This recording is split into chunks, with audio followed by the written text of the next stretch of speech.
Unseen Angels.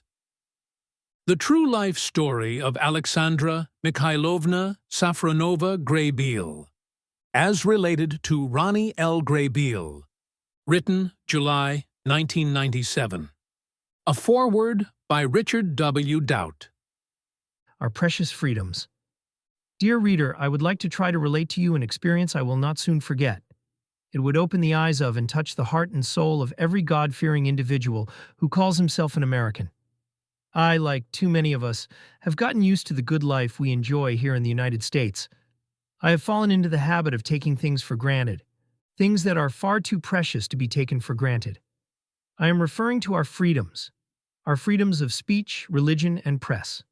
Being the bicentennial, this may be an appropriate time to renew these ideals, which we have wrongfully allowed to become commonplace, and to give special thanks for what we have. Ironically, it was a lady not native to the United States who brought me to my senses and made me realize how truly marvelous it is to be an American. This wonderful lady, who made such a deep impression on me, was the guest speaker at a Robins Air Force Base Better Management Association's meeting, held on February 24, 1976 at the Officers Club. Her name is Mrs. Aleksandra Safronova Graybeal, and for 3/4 of an hour she held the audience spellbound as she related to us the story of her life, from the awful horrors she experienced in the Soviet Union as a girl, to the wonderful joy she has known in America. She was born and raised during the Russian Socialist Revolution and fully realizes the terrible destructive force of communism.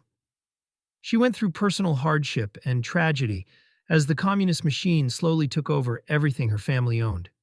They started by taking bits and pieces of her father's 10-acre farm and ultimately took their last source of nourishment, a small sack of corn.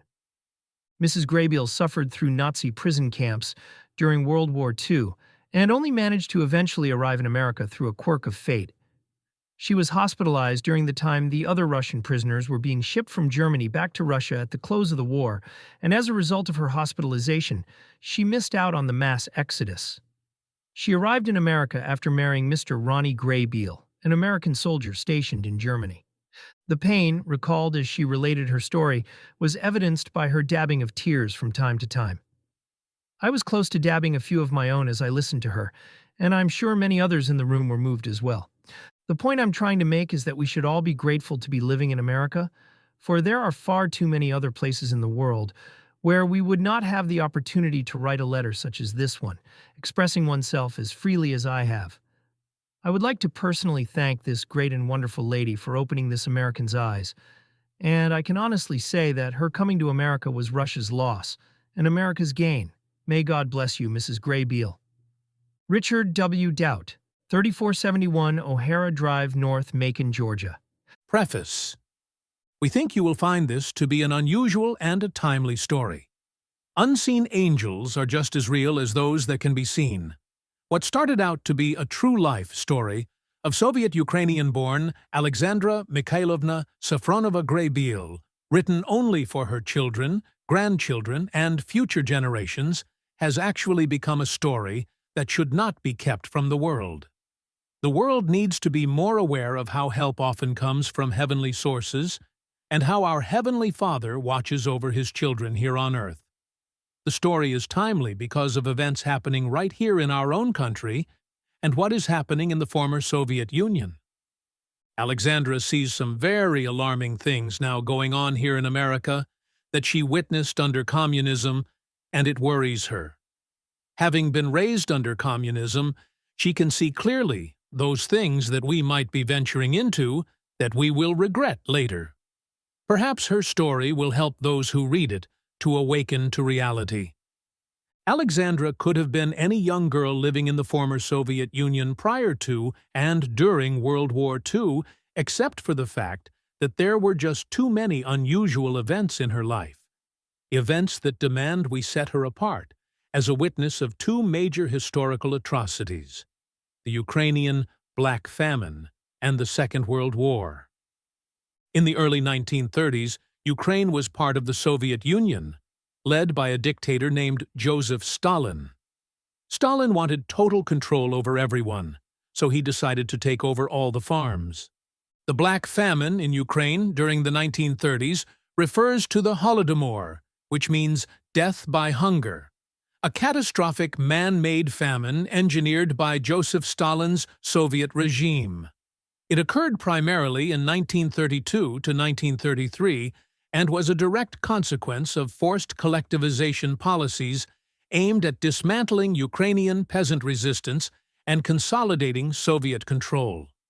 The event remains a controversial historical issue, with Ukraine and many countries recognizing it as a deliberate political weapon against its population. Renowned historian of Soviet history, Robert Conquest argued that the Holodomor was a deliberate act of genocide. His book, The Harvest of Sorrow, 1986, is foundational in framing the famine as a state-engineered atrocity. However, the author of this writing is a first-hand witness to this tragedy, and as such, it is the context of her life story, and is the basis of her opinions about communism and socialism.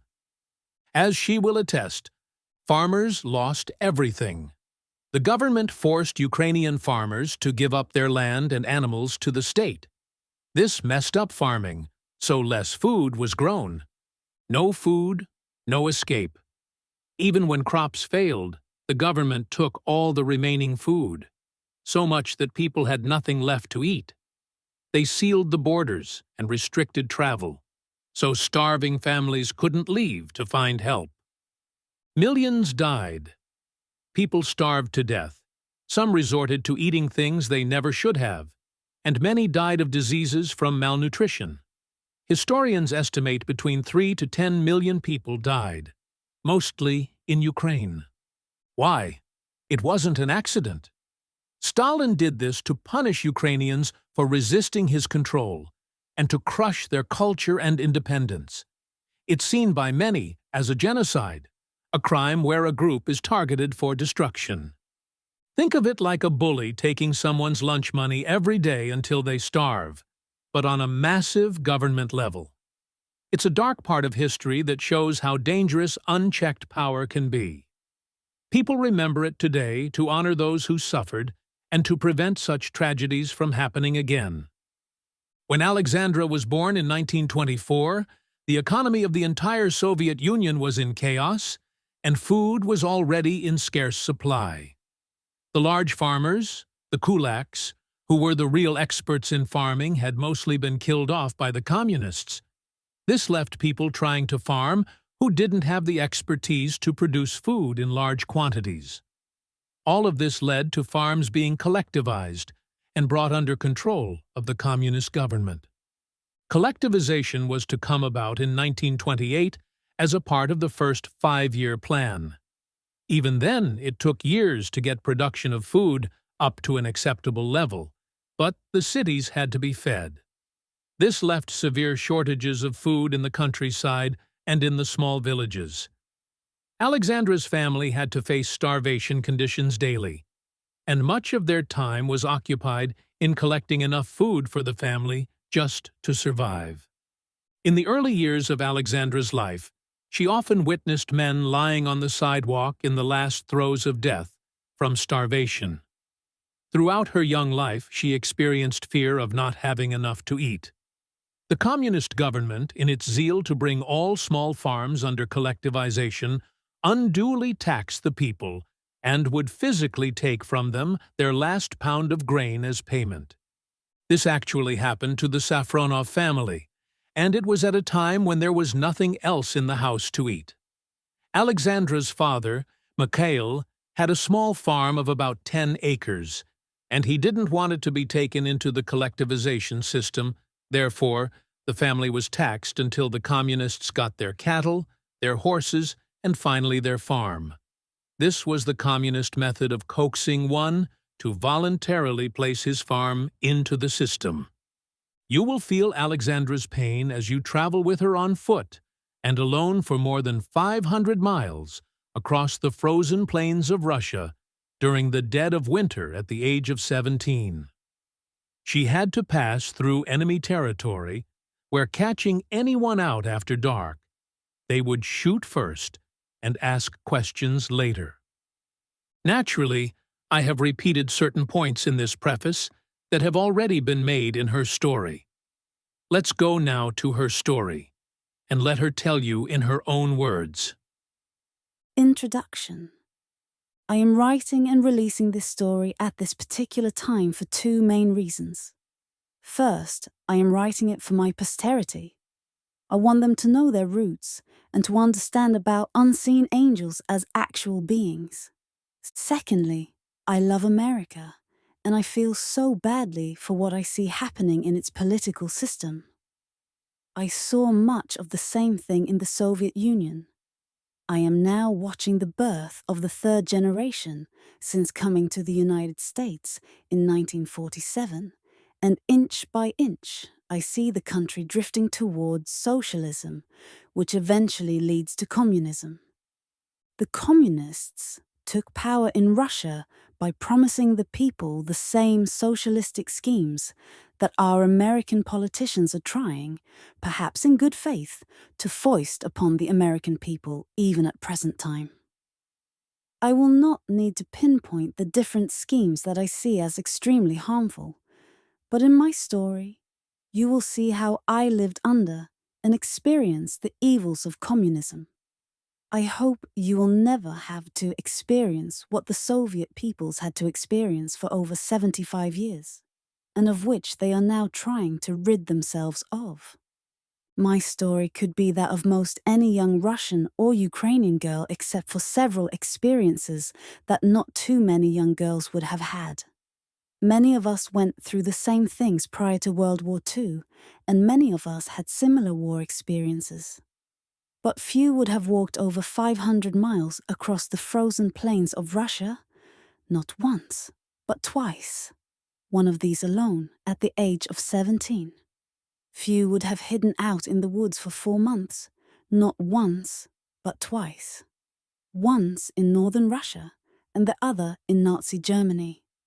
This time in Germany. Once again, I was alone. Or, at least I thought I was alone. Again, few non-Jews would have spent 3 months in a Nazi concentration camp at Dachau. Few would have lost complete contact with all family members for more than 13 years. World War II brought much misery to many of us, but it also brought much joy.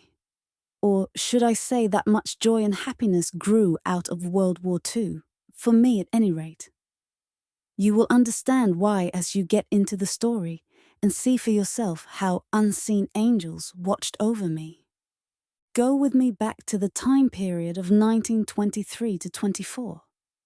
This is a critical time period in my life. World War I had passed. American troops had long since returned home. President Warren G. Harding had died in 1923, and his vice president, Calvin Coolidge, had assumed the office of president and was in office when I was born. In Russia, the communist revolution had taken place, and their leader, Vladimir Lenin, had died in 1924. He was succeeded by a ruthless character by the name of Joseph Stalin, a shoemaker's son and one-time seminary student. He was to rule the Soviet Union with an iron fist, all during my life in the Ukraine, and until his death in 1953. In the Republic of the Ukraine in the village of Konsky Razdory, Zaporozhye Oblast, province, just north of the Black Sea, lived the Safronov family. My parents, Mikhail and Hannah, and my 2 sisters, Anna, born 1916, and Maria, born 1920. Papa Mikhail had lost a leg in World War I, and life wasn't easy for him and the family. But somehow they had to make room for one more. Me. After all, when I arrived in the world on 22nd March 1924, all I wanted was a little milk and a clean diaper once in a while. Economics and hard times didn't mean much to me then, and wouldn't for a few years.